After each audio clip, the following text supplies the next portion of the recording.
की इलेक्शन कालावधीमध्ये इथले जे एक्झिक्युटिव्ह इंजिनियर आहेत जाधव यांनी अत्यंत निष्काळजीपणाने कॅनॉलच्या पाण्याचं वाटप हे अत्यंत चुकीच्या पद्धतीने केलं आणि इलेक्शन संपल्या संपल्या कॅनॉलच्या दुरुस्ती या नावाखाली कॅनॉल अचानक बंद केला की जो कालवा सल्लागार समितीमध्ये 20 तारखेपर्यंत चालणे अपेक्षित असं ह्यांनीच लेखी रिपोर्ट दिलेले आहेत सगळ्यांनी। आज 11 तारखेला बंद झालेला आहे, लोकांची भरणी राहिलेली, उभी पिकं जळायला लागलेली, जनावरांना प्यायला पाणी नाही अशी परिस्थिती आहे।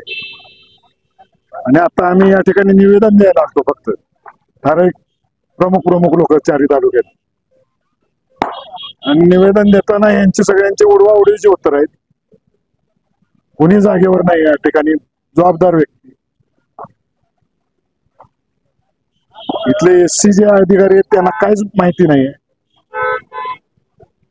प्रश्न आमचा हा होता की जो पाणी तुम्ही दुरुस्तीच्या नावाखाली बंद केलेला आहे, मग ते कालवा सल्लागार समितीची परवानगी काढूनच बंद केलेलं आहे ना तुम्ही। म्हणजे कालवा सल्लागार समितीनं पाणी राखीव ठेवलेलं होतं द्यायला, दुरुस्तीमुळे बंद झालं आणि आता सांगतायत की पाणीच उपलब्ध नाही धरणामध्ये।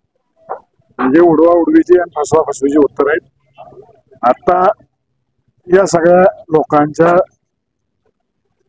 दबावापोटी त्यांनी शब्द दिलेला आहे की 1 आठवड्याच्या आत कालवा दुरुस्त करू।